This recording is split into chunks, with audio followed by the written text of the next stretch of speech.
Second one too, okay, all right. 1, 2, 3, 4. Ladies and gentlemen of the jury, I come before you to plead for the life of Leon McDuff. Ladies and gentlemen of the jury, I'm asking you to be the judge of when enough is enough.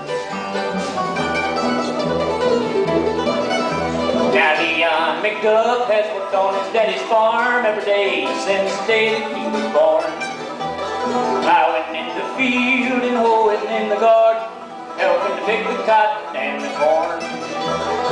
Then came the time of Mississippi floods, when all of his work went down the drain. His land was parched by the sun, blown by the wind, finally washed away by the rain. So Leon went to his friends trying to get help from them, but their crops and their money all were gone. So Leon went to the bank trying to mortgage his home, but the banks wouldn't give Leon a loan.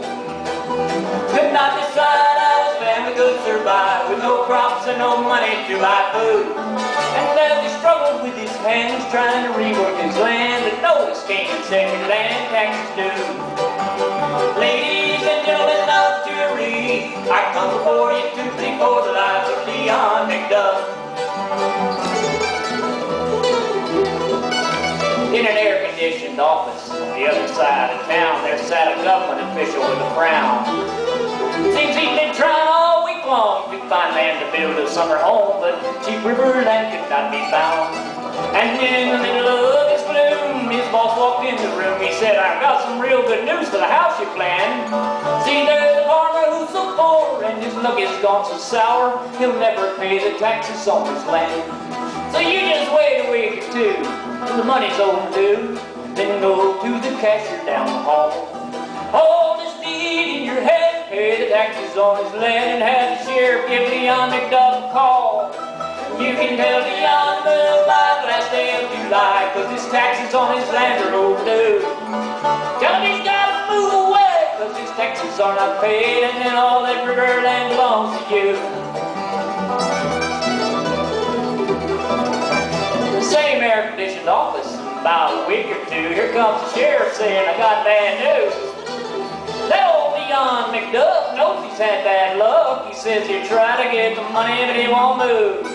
Well, that bureaucrat jumped up and he grabbed the sheriff by the arm. He says, we're going out and take his land today. And so he and the sheriff drove on out to Leon's farm, tell the McDuffs to move away.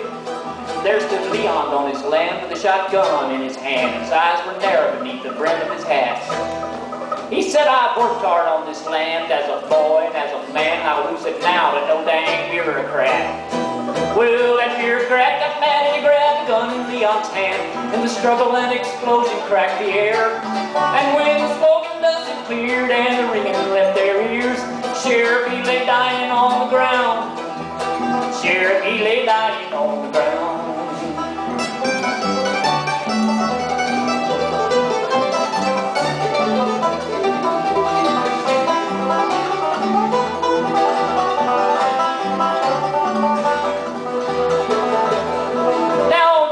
I will lay this here gun, Exhibit A.